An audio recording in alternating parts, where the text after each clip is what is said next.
And greetings once again. We've arrived to our first roundtable, and all of you that have come to join me today on this particular very special session, I ask that you would please mute your mics until called upon. We have a lot to unpack, and we have quite a bit to explore. There is much to be able to swim to the thick and thin of the innovations of what we see happening presently in this world that we find ourselves in, of innovation like we've never found ourselves before. But before me are experts, those that do the work, those that are in education, that teach, those that deal with the physiology of the human body and of the mind, those that are creating and preparing for the future and pioneering endeavors.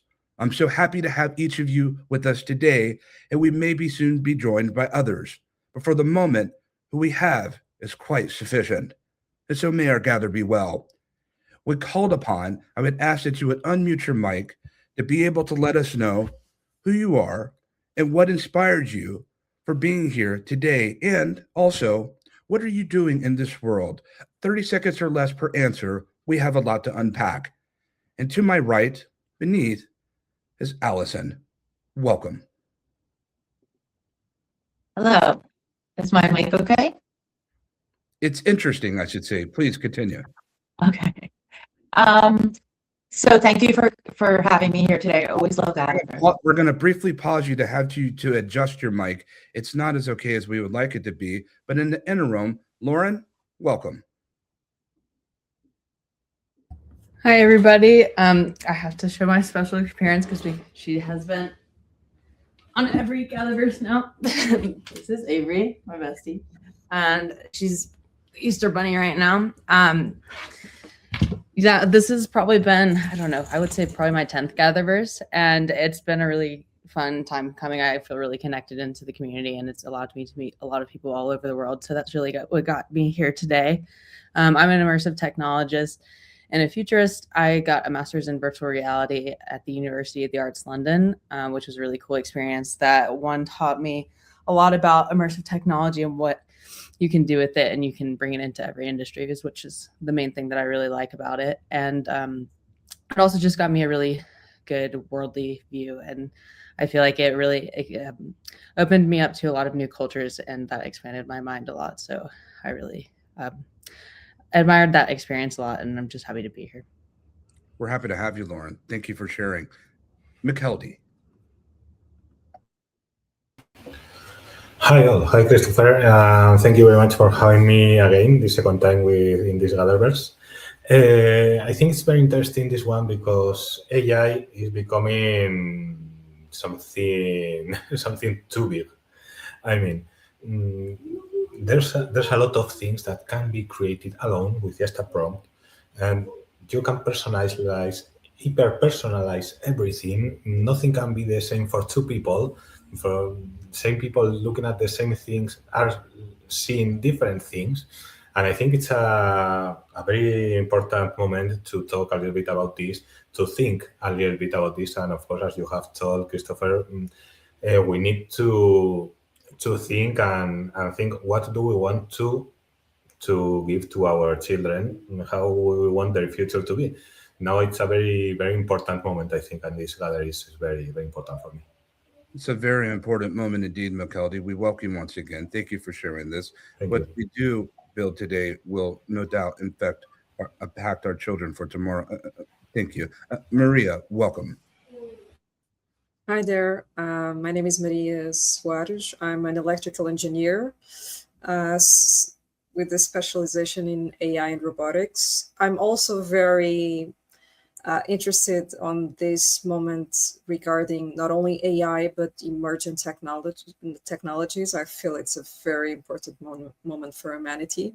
So yeah, I'm really excited to be here. Not sure how many GatherVerse events I already participated in, but each one is different.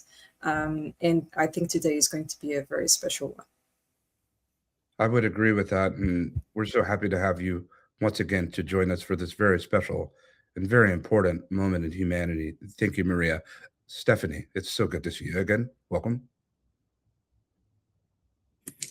Thanks for having me here today. My name is Stephanie Sylvester. I'm co-founder of Avatar Buddy, and we're a managed AI as a service company. And what does that really mean? It means that we build AI agents and digital twins, and we manage those on behalf of our customers, and we provide advisory support so that our customers can continue focusing on what they do well as they scale out their AI experience and presence. And what inspired you to be here, Stephanie? I just find that the GatherVerse conversations are aligned with how I view AI, how I view how the world should be evolving. And so as much as I am a panelist, I'm also a learner. And so whenever I'm on these panels, I feel that I leave more enriched. And so every time I say, well, I need to give back more, and I come on a second panel and I feel more enriched, and I'm like, I need to give back more. So it's now this circle of life that whenever there's an opportunity for me to share and learn, I want to make sure I take advantage of it. Thank you for taking the moment and for taking advantage of it. I too feel like the student every moment with GatherVerse. Thank you, Stephanie. Dr. Good, we're happy to see you again. Good morning and welcome to everyone who is joining us on X and also LinkedIn live stream. This is going to be an exciting panel. I can tell already by the people who are here. I am ready to enter the matrix myself. As a clinical psychologist, I deal with all kinds of folks with different ideas about AI. And now I'm helping people embrace, endorse, implement in ethical ways, anything from Claude to all its components and even some OpenClaw.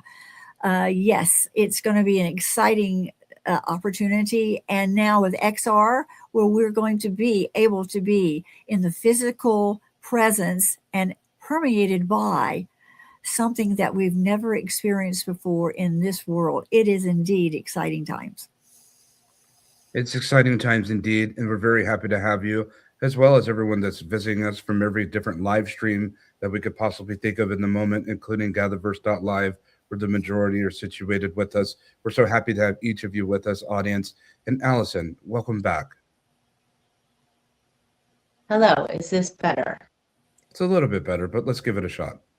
Okay, I am happy to be here, and I am the executive director of the Metaverse Chamber of Commerce. Allison, for whatever No. reason, it's not better. We may want to consider detaching the mic for the moment, but these things happen on a natural occurrence, and we certainly are tolerant of it. Let's just give it another shot, and we'll bring you back on in just a moment. We promise. And with that said, we're happy to have each of you with us. We're about to unpack and prepare on a number of different things. Roundtable, please follow me and dance with me, if you will, as we'll be jumping around and covering a number of different topics that are on topic, off topic, and on screen, not on screen. And there's a lot to be able to move forward on this. I will be jumping around, but please be alert and ready for the incoming question that you may find yourself and any follow-ups that may happen. Shall we begin? And so, getting to our first topic is perceiving reality, how XR and AR are changing the way we see the world. The world is becoming digitized. We've already known this for many of us that are here. Many of us are contributing to this actual installation that most of the world is unaware of, Maria. And when I think about this opportunity that we find ourselves in, and at the same time, this existential crisis we also find ourselves in, I see that many people in this world are so busy innovating and wondering and even educating themselves to come up with this, that they have no idea of the full fulcrum of what's being developed. And there's a small percentage, I would almost even say 1% of people who really understand and fathom this opportunity, and at the same time, this crisis within the self-same arena that we are in right now. I believe, with so much of my understanding as a technologist, that we are not headed in the best way. As much as optimism as I would like to muster, Roundtable, we are not heading in the best way. We are not prepared for this behemoth. And many people think that they understand AI. And I would submit to you that you barely understand it at all, including the ones that are the biggest proprietors of this development technologists. Maria, what say you? Gosh, what to say? I found it so interesting that Dr. Good mentioned the word matrix, because it seems that this this next phase of humanity seems indeed like a matrix. For me, the best analogy that I have is that a wave is growing and most people have no idea what the consequences of this wave are going to be. Most of them are either focused on talking about AI or creating courses about AI, but they're just scratching the surface. They're not really understanding the impact that this change is going to have in our lives, because we're not just talking about LLMs, or we're not talking about what is the course of these big companies that own LLMs. We're talking about a moment in humanity that never happened before. So what is going to be the future of work, right? So we never thought that the future or the present was going to be that a lot of coders, so a lot of software developers and engineers like I am, suddenly would be out of work because artificial intelligence can actually create most of the code.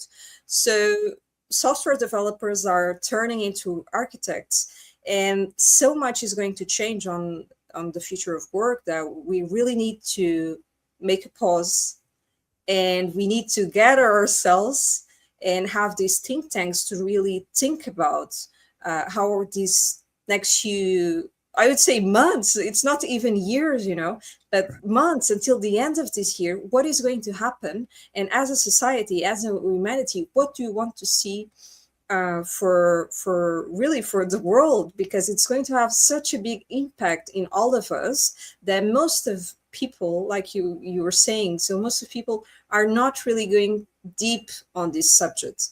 So what if most jobs are not going to exist in a few months? What is the actual course that we want to see in humanity?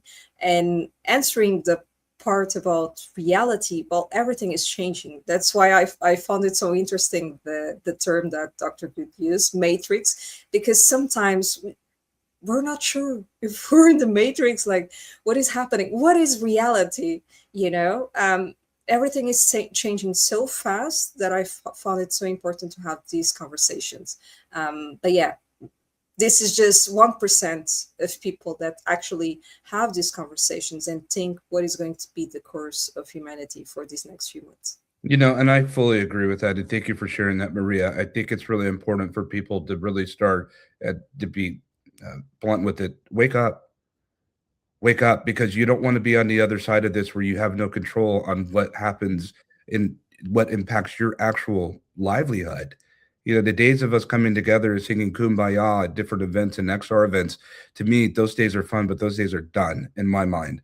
And the need and the persistent need for us to be able to get together and to be able to arrive in person and virtual are so important to be able to pave the steps for what's next. And most people are not woken up to that reality. But many of these people that I've seen over the years that have just innovated their way, they've innovated so deeply. Listen, I'm in Silicon Valley. We are known for disruption. We've disrupted ourselves. And as far as code and digital development goes, the majority of the developers and engineers here in this valley haven't written a line of code since December. Mm-hmm. I want that to wrap around people's minds, Stephanie, what have you, in this avatar buddy world that we're arriving to. So I think about that as well. And one of my advisors keep telling me to stop saying that AI is a social construct, but AI is a social construct. And if you don't think of it as a social construct, then you miss what's happening intentionally and unintentionally. I mean, think about it. We're living through a war with Iran, and Iran's talking about it's going to bomb the data center for OpenAI. Never have we've heard about that, wars and people attacking the technology. Technology is now taking on a whole different life. You talk about writing code, not having to actually write code. So you have to, the way you work has changed. It's not about being able to write code and generate lines of code. It's about being able to think at a system level and look at a problem and figure out how quickly and easily you can solve that problem and then deploy that solution and scale it as fast as possible. It's a completely different rewrite for what's important, what's getting measured, what's getting valued.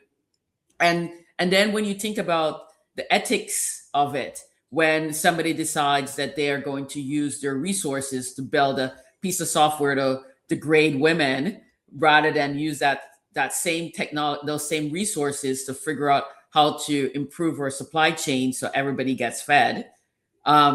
That those are things that are coming at us fast and furious. And so if you just think about AI as a tool, you miss all of those subtleties and you miss the really what's happening.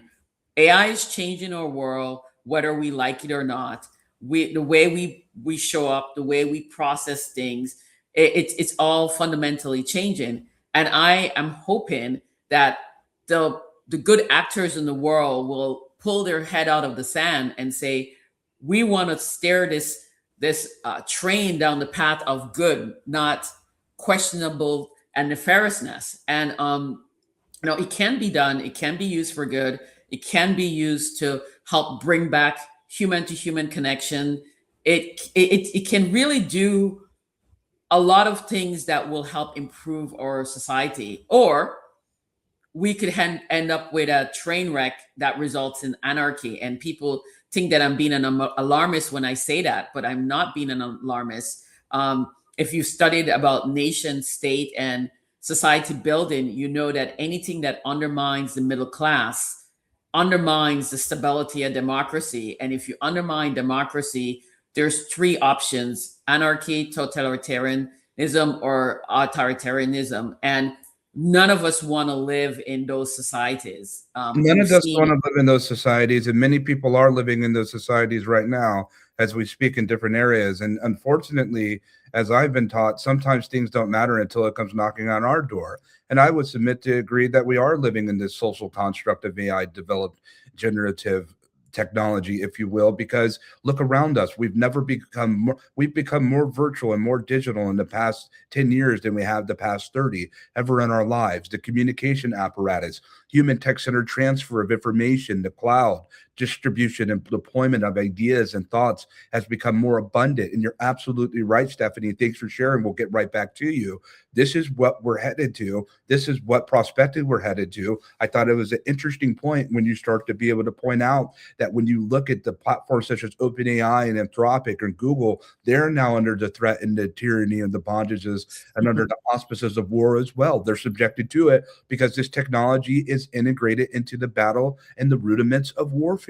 And this is what it is. And we're going to see more of this. And a lot of this isn't based on probabilistics and predictive analysis. We already knew that this was coming and what we're innovating for, with organizations like DARPA and the United States government using these technologies and other governments around the world and NATO and so forth or so on, using these technologies in ways that they were never intended to. But yet here we are. And we have an opportunity, the smallest of windows, ladies and gentlemen, those that are with us today, to be able to do something about it. Because as McKeldy said, and Dr. Good and Lauren will get to you in a moment, McKeldy, we have to start thinking about the survivability of our youth and our children, because they're sitting here coming and entering into a raw deal. But here's the deal. I don't want us to leave it at children, because even our elders, or even just the generalist workers of society, have no idea what is at their doorstep tonight. And it is a problem. And lastly, I'll say this. Stephanie, I don't look at you as an existentialist crisis person. Look, the so-called godfathers and godmothers of AI, they don't even agree with one another. One says that we're in impending doom. The one says it's a fallacy. But these are considered the brilliant minds of the world of this technology. Who's right and who's wrong? The ethical imperative is subjected to an influencer? I think not. I think now is the time for us to stop and turn them down and to turn our hearts up and to start to figure out what's going on between left and right. McKeldy, what say you, sir?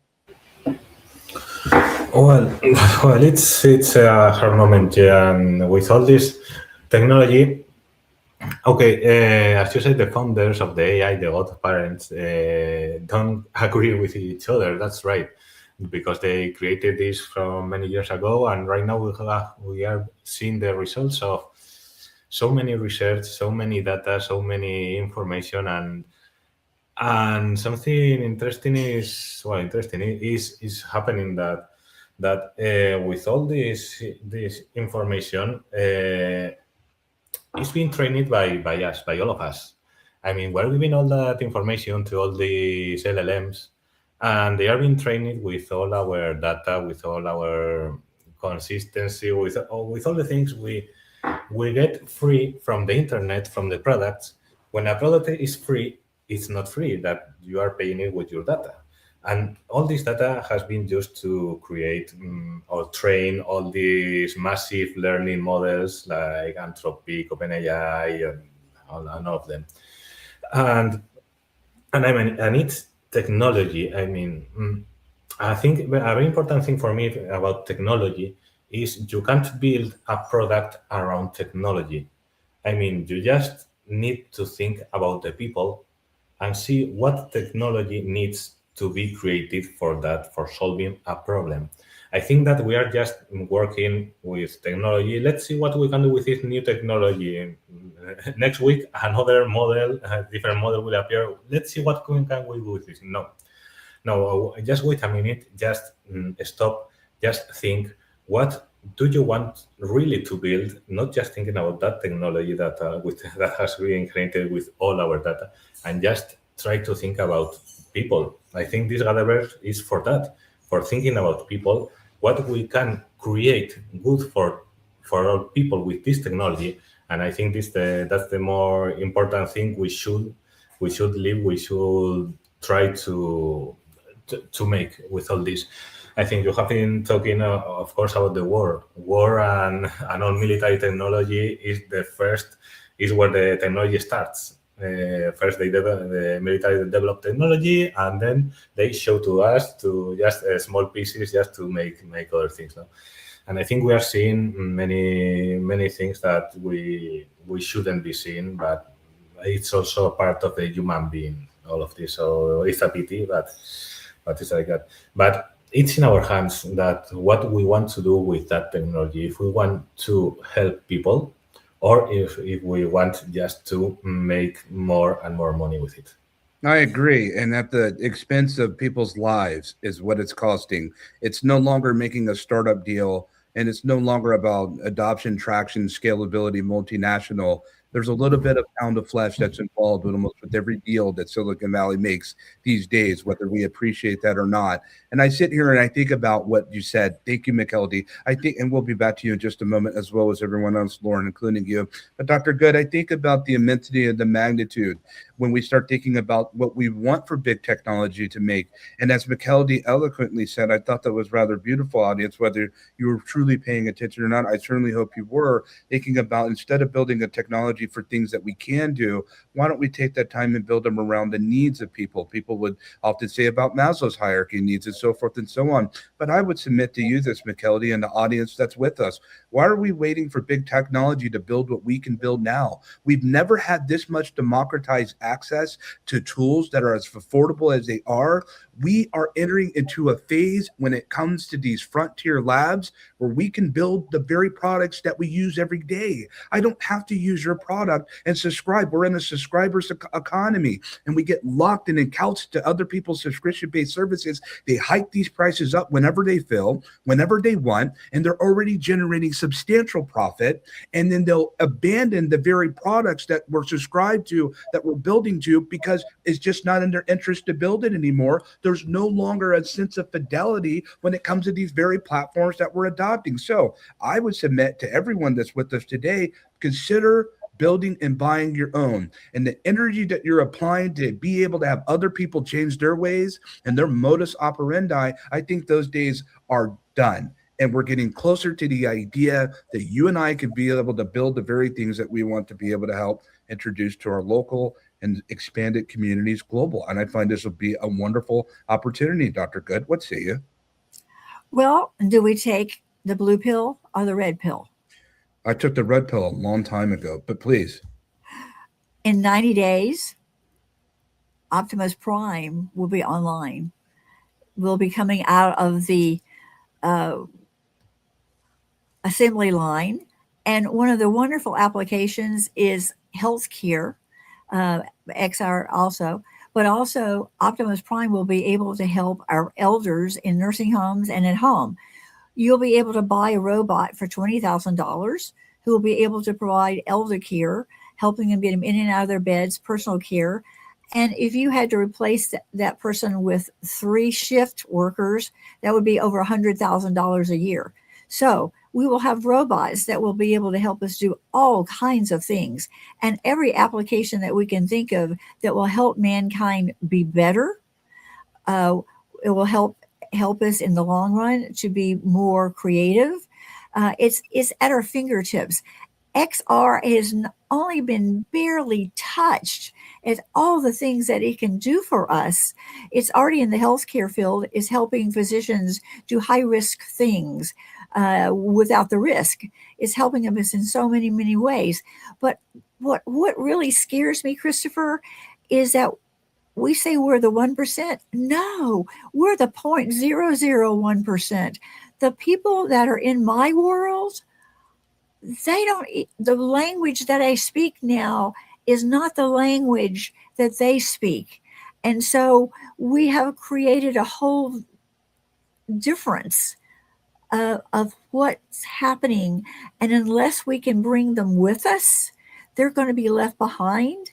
And we will have that dystopian experience because they will not understand how to fit in or how to use these materials for the greater good. I sit there and think about it, and thank you for the reiteration of the 1% to the 0.1%. I think we may have to learn a new form of mathematics here, Dr. Good. It certainly is escaping my understanding of such a subject. But in all seriousness, when I think about the magnitude of what you're conveying, this is all real. This thing that we find ourselves in when it comes to this level of hyperscale, there's a great confidence and counts for the arrogant thematic that I notice here when it comes to big tech and technology innovating as they will, AI and XR. And the reality is that when you look at just the XR industry alone, Lauren, that folks such as Mark Zuckerberg, and we're huge fans of the generosity of Meta helping us start GatherVerse, but I'll have to tell the truth regardless, is that you spend tens of billions of dollars on a failed commercialization of XR, because that is one of the considerations that I would have this world to understand, that not every technology was made to be commercialized in the fashion in which you're wanting to disrupt and deploy it. I mean, really think about the magnitude of that. Tens of billions of dollars, and the very people that help build Reality Labs, many of them are being laid off and fired. They're done. We had a You're Fired summit 2 years ago, Lauren, and many people thought maybe that was a little bit edgy, but I don't hear that anymore. And just to think about what's happening, you are in a situation where you're unhireable for the very thing that you went to school for. If you went to school to be a technologist or an artist or a creative in a number of different things that you thought were once going to be hireable for. Those things and those jobs no longer exist, and we are being replaced by Optimus. We are going to be replaced by Atlas. We are going to be replaced and remove the human cognitive load and replace that with machines. Where there were jets in the skies, there are now drones. If you just consider the magnitude of that, where does humanity find itself at the height of the acceleration of these emerging technologies, known and unknown, seen and unseen? We have no idea what's being brewed in different labs today and what we'll find, as Maria said, not in a couple of years, but in a few months. Lauren, what does it mean to be freshly entered into this amalgamation of technology from the younger hearts that are out there? And what are the challenges that you're met with when it comes to this technology? That's a great question. I think, like, as a designer, we're to a point right now, and we actually have the tools where it's very achievable to design experiences where it's kind of like we need to move beyond fitting to one size fits all, and we have to create experiences that are adaptable and inclusive to everybody, especially because as people are kind of working from more from home, it's allowing them to kind of adapt and really embrace who they are. So this means creating systems where we're kind of gathering information from what people need, and with like AI systems and content creation tools for stuff that I went to school 3 years ago for.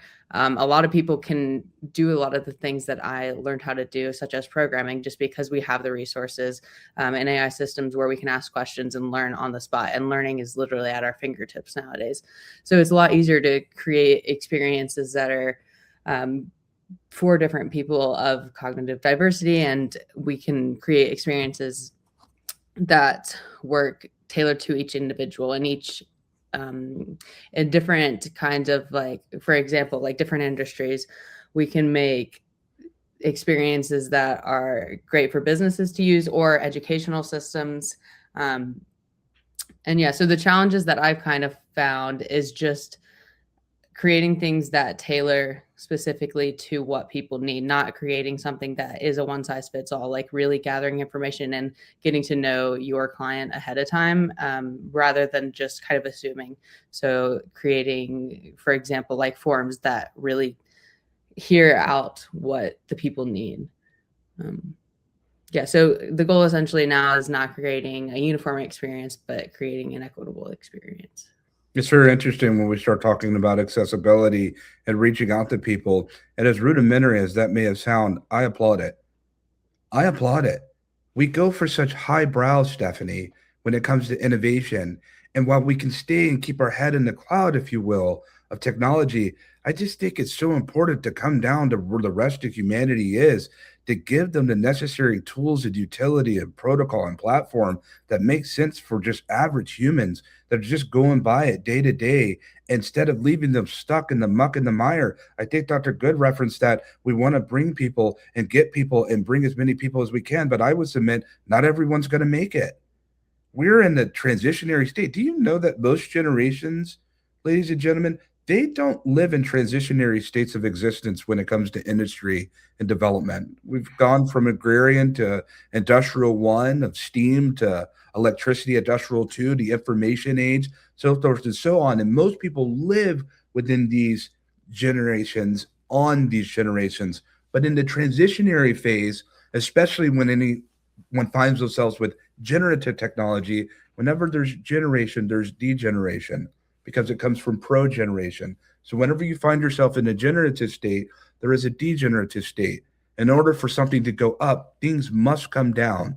Unfortunately, there's a bit of a loss that comes at this turn, because when every single age that has come, if you will, when it comes to industrial age from 1 and 2, or from agrarian age, or from stone age to agrarian age, there's always been a gain in employment and jobs and opportunities. This is the first time we've seen a transition state where there's not a gain and there's a decline. We must innovate the way forward, and I believe it starts with some of the very fundamental rudiments that Lauren just spoke of. Stephanie, how do we reach the masses for global accessibility, as Lauren just expressed? So I will say that it starts with what's the purpose for why you have an AI company.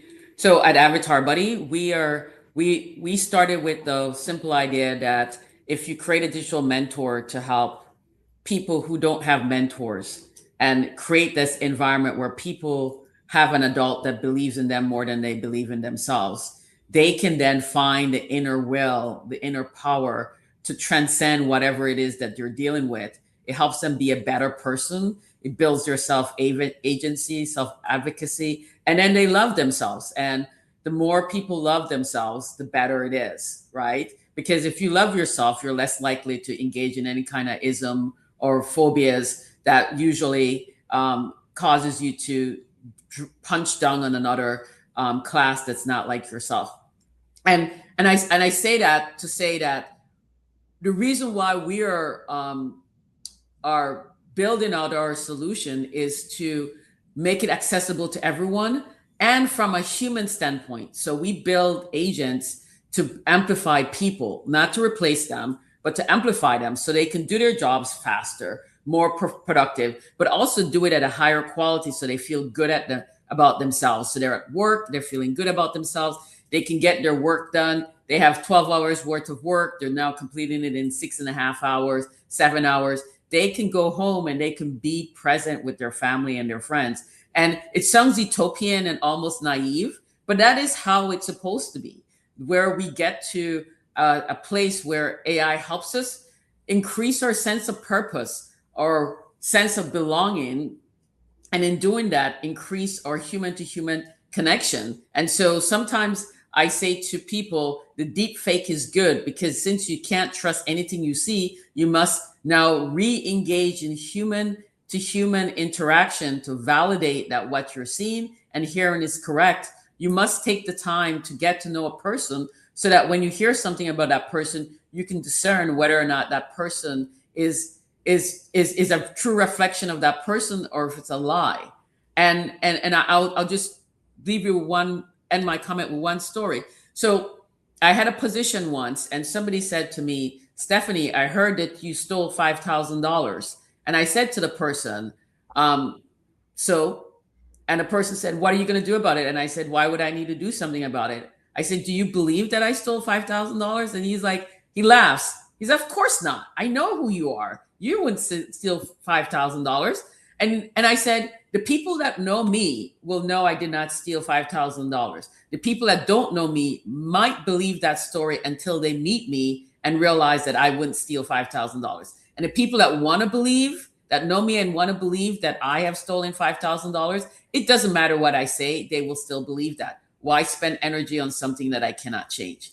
And that's where we're going to have to go back to human interaction, getting to know somebody, picking up the phone, talking to them, putting down our phones, and going to dinner, to lunch, to breakfast, to just go sit. You remember the time when you could just go visit somebody and you just sit there, and you both would just sit there in silence sometimes, and then sometimes you would talk, and then we look down on that as something bad and despicable, and just the dim-witted people do that. And those are the people that are thriving the most. The people that are supposedly so sophisticated are so broken, and they're now breaking the world. And we have to stop that. If we don't, then we too have become complicit in the destruction. It's very interesting how we spend our time in the vicissitudes of life, isn't it? Thank you for sharing that, Stephanie. I sit there and think about, I did have a calming smile at thinking about sitting with someone in silence and all the beautiful spaces in between each note. There's something to be said about silence, and just the presence of without words even being spoken, the presence of someone could speak so much more volumes than what I think that we haven't really come to appreciate. But even within that line, Maria, I think about something that you just very briefly, but I'd like for you to extend on that with the need of presence to have retreats and for people to arrive together and to be able to work, if you will, till this ground, and to be able to go beyond this sharing a product and platform and revealing and pitch competitions. Those have their place. I'm not taking away from that, but it's a destructive cycle if that's all we think about when we look at technology as one big giant product. We're dealing in an applied science of disruption, and the 0.0% only know. And how do we go about to be able to fortify and to be able to surround ourselves with people of like mind here at GatherVerse that are looking for more, that are wanting to do more, that are building like what Stephanie's building, Heartfield Center Tech, that are designing around people like McKeldy's building? How do we take this next step to assemble together? Because we arrived to this moment without an instruction manual. Who's building the manual and how? Well, I think so far we've pointed out so many interesting things, because we also have so much information going on. There's also a concept called AI psychosis. I think so many information on X, on LinkedIn, or on the internet, and you also need to discern what is actually, like Stephanie was saying, what is fake information and what is real information. So you have that. Everyone is overloaded with information, and most people don't really know what to think. right? But what if you had safe spaces where you could talk with like-minded people, whether on retreats or think tanks, with people that were actually building um, this forefront of technology.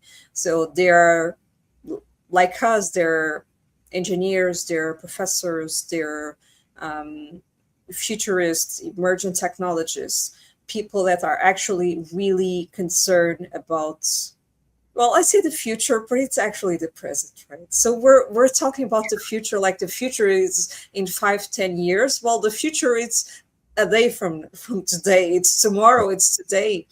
It's so interesting for me, this convergence of the present and the future, because we were. That's why, once again, I find it so interesting. We talking about concepts like Matrix and the red pill, and because it seems something pulled out of a movie, right? As you were saying, since December, who's coding? Who's like writing a line of code? Nobody's doing that. If you're a software developer, you're not doing that. You need to transform into an architect, right?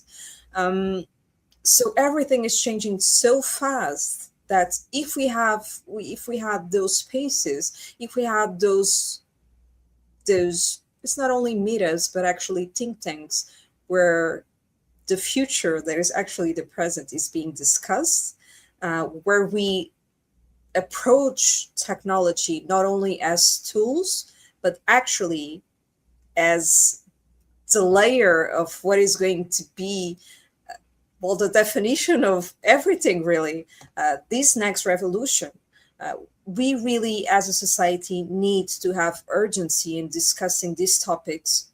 And in this chaotic world, take a moment, do a pause, and make sure that the 0.01% are in the same room having the same conversation. I find that very interesting, and I find it fascinating at the same time that we're not having more of these type of dialogues of what's happening right now in this present day. And it just lets me know, Maria and Dr. Good, we're coming to you, and McKeldy right around the corner. It's the same for you, Lauren. It lets me and reiterates the 0.1% that there are only such a few people that understand what's really happening in this present time. And I'm just led to believe that either through apathy, that people simply just don't care. And there are those that know and they don't care. There are those that do care, but they have little bit of impact to do anything about it. We entered into a world of Web 2 of centralized contracts and social platforms that we don't own. We don't control the algorithm. We can't communicate to our whole audiences at one time. If we want to go further into our audiences, we now have to pay for that. And to be able to we have to pay to speak to a human in a system that was once free, but it was never free. It was never free. And now here we are at the greatest height of a time where communication needs to go as far as it can. And we're severely limited and impacted through these platforms that we have been supporting. And so I look to say, in many ways, back to what Maria is saying, maybe it is time for a global cloud consensus. Maybe it is time to be able to arrive together in person and to sit here and work these things out and talk about it, but stay connected post summit, post gathering, post think tank. It's not enough to sit here for a couple hours, even at GatherVerse, and to have a conversation, Dr. Good. That's just a spark, but something must ignite. What are your thoughts on this, Dr. Good? Well, well, I think a regret I have is that young people of today will never have the experience of walking into a coffee shop in Washington Square in San Francisco, into Ferlinghetti's Coney Island of the Mines Cafe, and sit down and have a coffee without a phone in their hand and only a book, and have people around you who will look up and acknowledge you and say, "How are you today?" and never ask your name.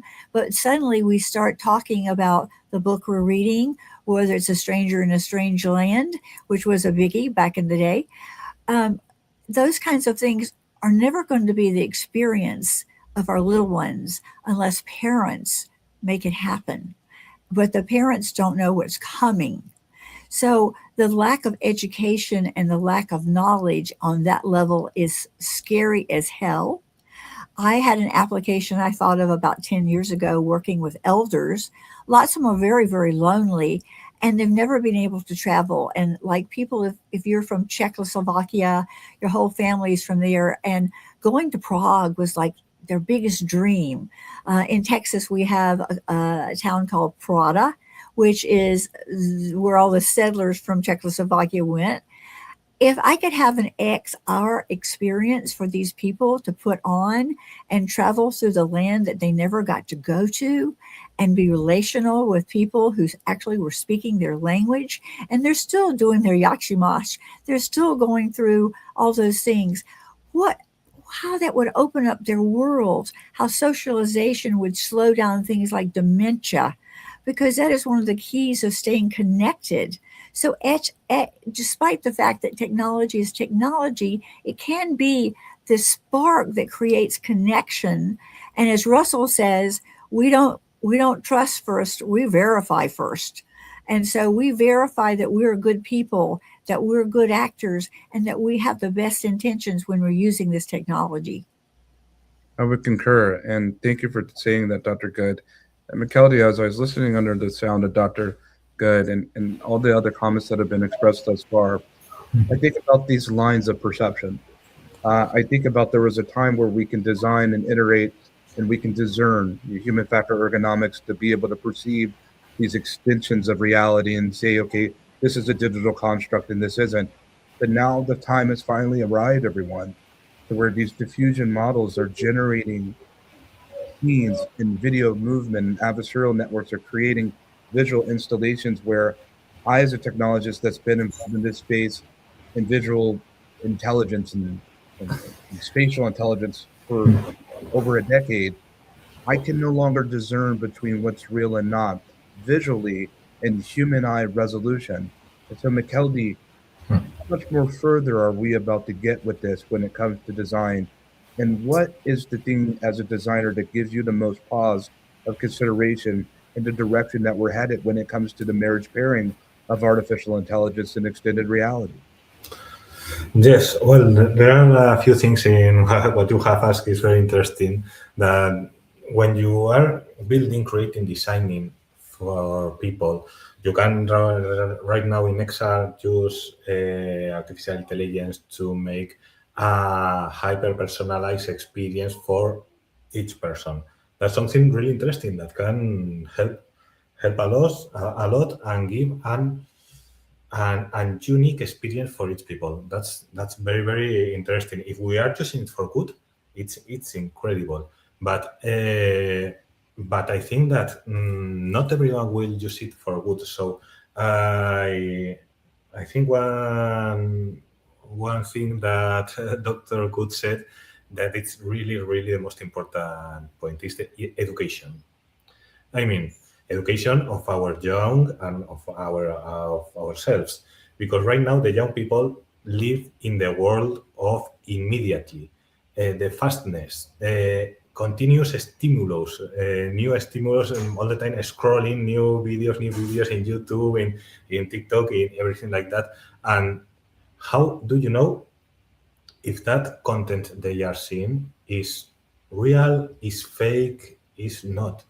I think that when we're building content for those users, XR, videos, anything, we need to be really careful that, and when a content is made by AI, you should note it so people know, okay, this is made with AI, and you need to go to the base creator of the thing.